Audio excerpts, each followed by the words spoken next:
What's up, guys? Welcome back to Keto Rewind. Today I'm going to test my ketones and blood glucose using my trusty Keto Mojo. So it is currently 10:50. I usually aim to get to the gym by 11. So I'm going to take my ketones now, and then also when I come back from the gym after I kick my own butt, I will take my readings again, and you can see what happens, the impact of burning fat for fuel. So here, let me switch the camera around and let's test those ketones. Okay, so here is the Keto Mojo. I like to test the glucose first. So that's this one, and this is the ketone strip. The cool thing about the Keto Mojo is it does both in one unit. And this basically what pricks your finger and allows you to read it. So I'm going to take a cotton ball with some alcohol, and I'm going to clean my finger. Always clean your finger before you do it. So let me get that. Okay, we're just going to give it a good cleaning. And I've learned to use the sides of your finger and take out a strip. Don't touch that side, just touch the bottom part. Stick it in your meter. And then engage your lancet, I think that's how it's called. It only needs a little blood. Stick it to the top of your meter. So this is my blood glucose. 82. Now, using the same blood, or the same hole in your finger, let's do the ketones. So just milk the finger, so you only have to do it once.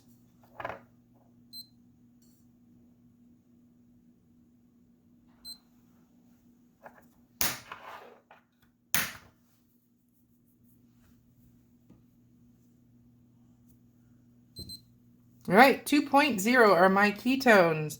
So now that's a lot of ketones. I will configure my GKI in the next screen, but I've got lots of fuel to go burn. So I will be back in about an hour.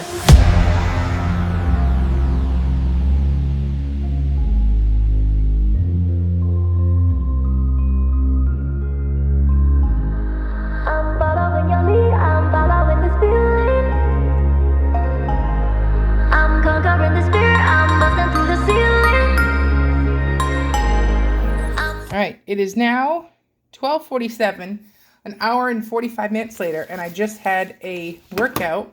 My finger is clean. I just cleaned it with some alcohol, and now I'm expecting to see my ketones pretty low because I just used them at high intensity at the gym. So let's go ahead and put the glucose strip in. My glucose shouldn't have changed too much, but my ketones is the one that's going to change. So I put the strip in. I cleaned this finger, so.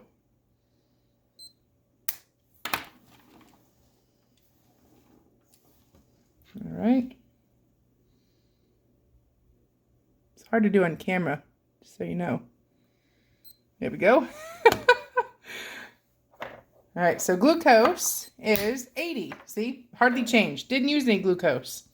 Now let's do the ketones before my finger dries up.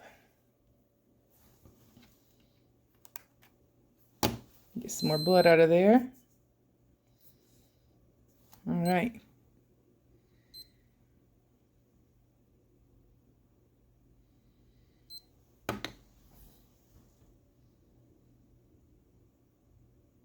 It should be low.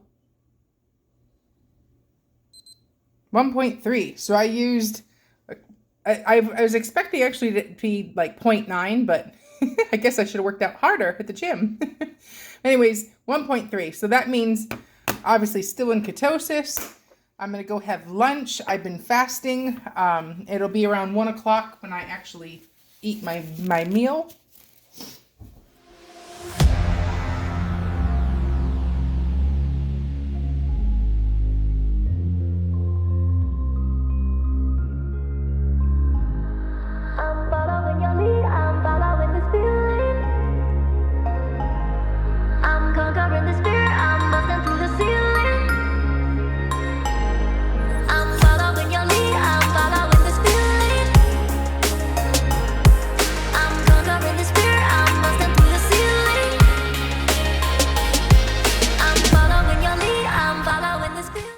so it's snack time, and I'm going to have a Perfect Keto salted caramel protein bar. And I do this every day in the afternoon. I will put a scoop of unflavored collagen and a tablespoon of heavy whipping cream in what's left of my morning coffee. I'm conquering this fear, I'm busting through the ceiling. I'm following your lead, I'm following this feeling. Conquering this fear, I'm busting through the ceiling. Busting through the ceiling, busting through the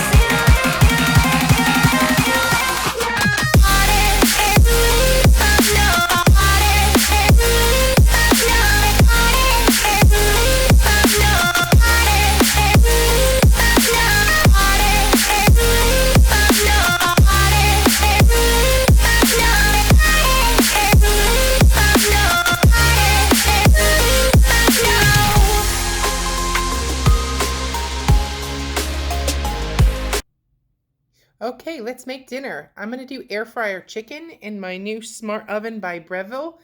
I'm pretty obsessed with this thing, but you're basically going to, it's basically a Smart Oven, air fryer, dehydrator, second oven, all like a toaster, all that kind of stuff. So I'm going to preheat it to 375 for 20 minutes, and meanwhile I will mix up all of the chicken. I just put foil in the pan to make it for easy cleanup. And then I'm going to spray it with some avocado oil. And you're going to do cracked peppers already on there, fresh ground cracked pepper, garlic powder, onion powder. I'm going to post the recipe link below. Smoked paprika, and that makes it really pretty color. Sorry. And then oregano. I love oregano. It's a great tasting spice in my opinion. It's underrated, so I like to use lots of oregano in my cooking. And then next up we have pink Himalayan sea salt. You don't have to salt it too much because the hot sauce that I'm going to use has salt also. Avocado oil, that's just to give it some flavor. About 1 to 2 tablespoons. And then lastly, red hot sauce by Frank's hot sauce. And you could do this to taste. The kids eat this, so they, I don't make it too spicy. But if it's just my husband, I go a little heavier on the hot sauce. But I figured at the end you can always add more hot sauce. So give it a good mix, get everything all combined, put it on your baking pan, and then pop it in the oven. It's that easy. And then don't step on a dog while you're at it.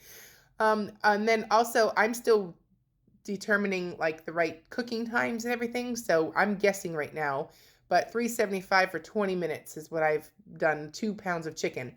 Meanwhile, halfway through, my kids informed me they wanted chicken nuggets. They didn't want chicken tenders. So whatever. These are the gluten-free chicken nuggets from Sprouts. Costco also sells them.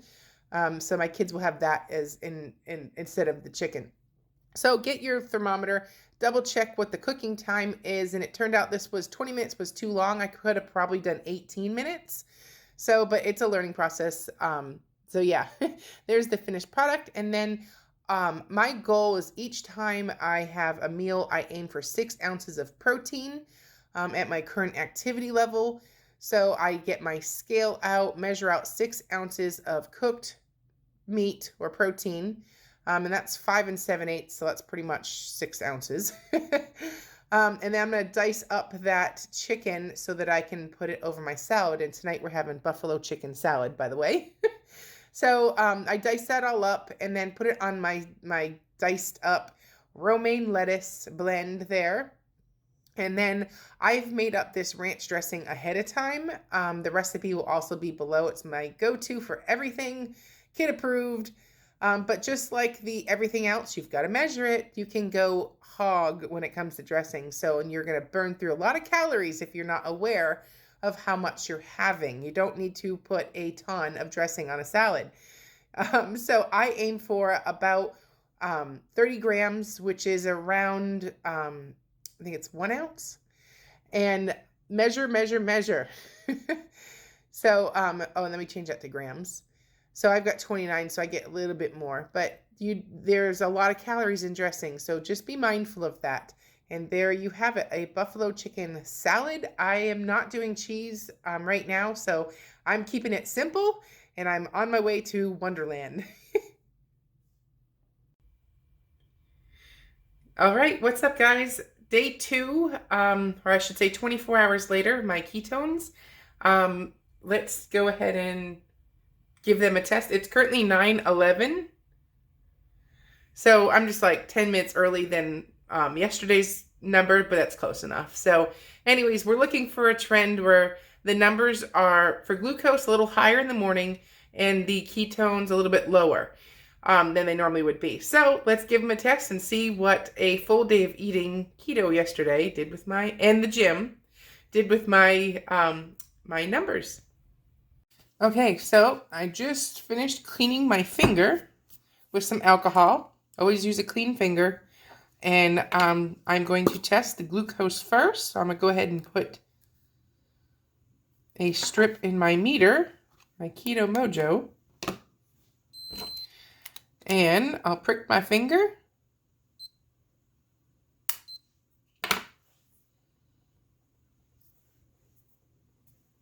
All right, let's see what it is.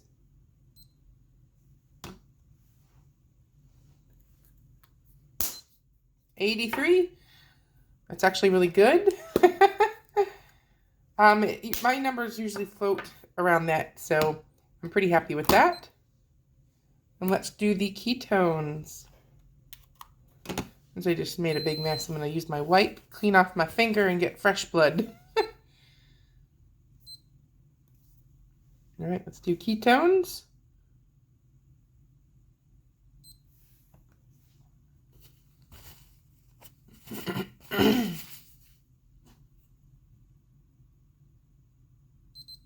Two point oh, woohoo! That's a really good first of the morning reading. So let's make sense of it all. Okay, so what can we learn from this? For right now, I would say take all of your findings with a grain of salt. That's the first one.